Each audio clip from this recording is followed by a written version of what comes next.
This is what recycling is. This is how the processes was started. Every recycling show I come across is that.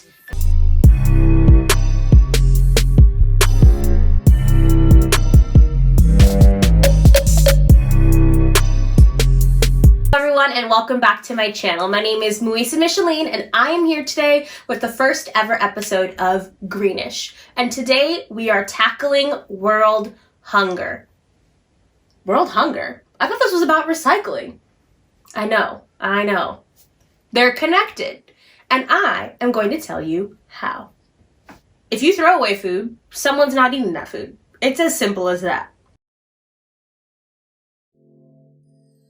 Have you ever been to the grocery store and seen a banana that had a spot on it and intentionally discriminated against that banana?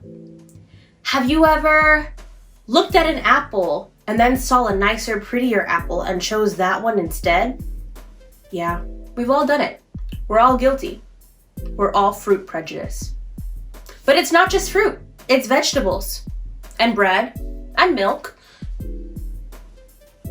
I mean, basically just everything. As time has progressed, we've become more and more obsessed with the way that our food looks.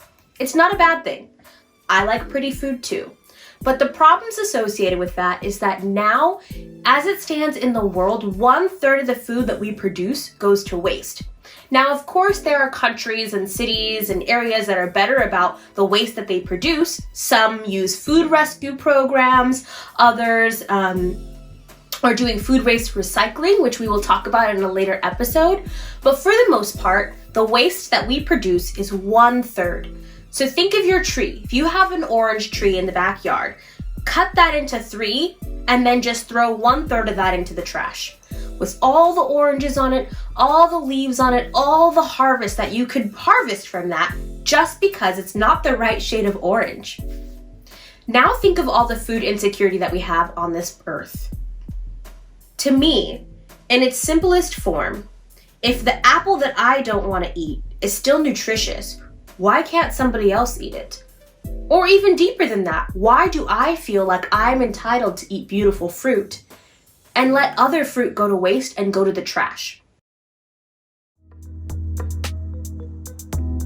The first step in that process of being better is to buy less. So when you buy at an excess, you're not just impacting yourself on a minuscule level in the amount of waste that you produce, you're impacting business decisions and how much waste they produce. In Kansas, we sell out of all the apples that we put in that store, and we stock it with 100 apples in a week. We sell out every week. People are at the door begging for more apples.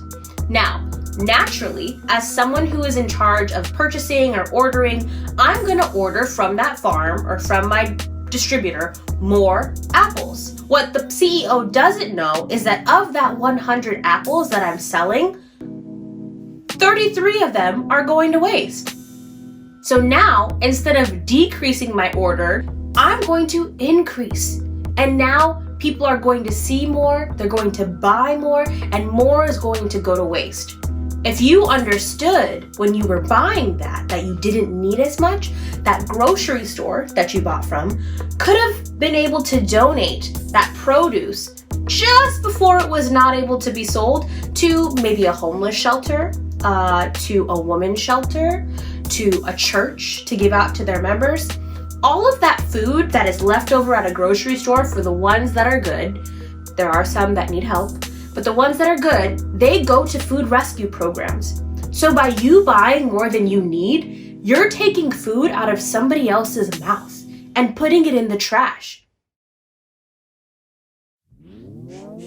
If you buy an excess, make sure you have a way of preserving that excess and actually eating it after you've preserved it. When I lived alone in college, I would waste, on average, wait for it, 5 pounds of fresh produce a week.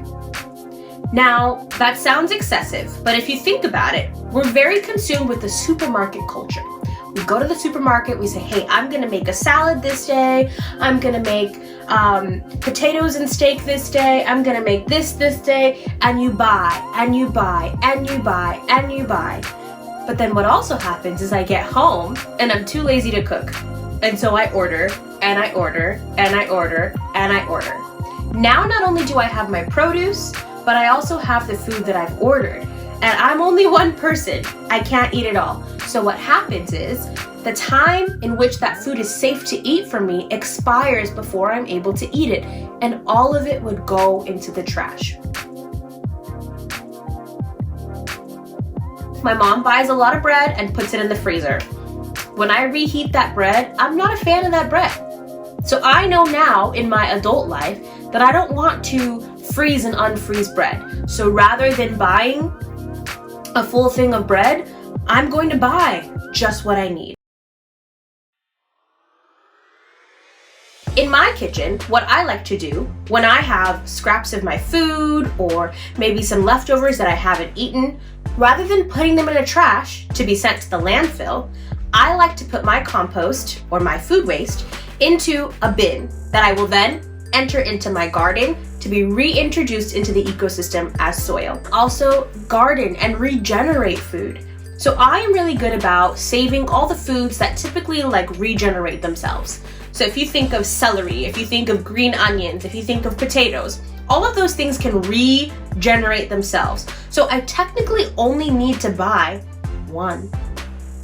Unless my recipe calls for a large amount, or if I need things quickly because I'm making a huge feast, I can buy one stalk of celery, use it, cut it down to the bare minimum, and then regrow that stalk of celery so that, maybe 2 weeks later, 3 weeks later, when I need celery, there's already some new growth.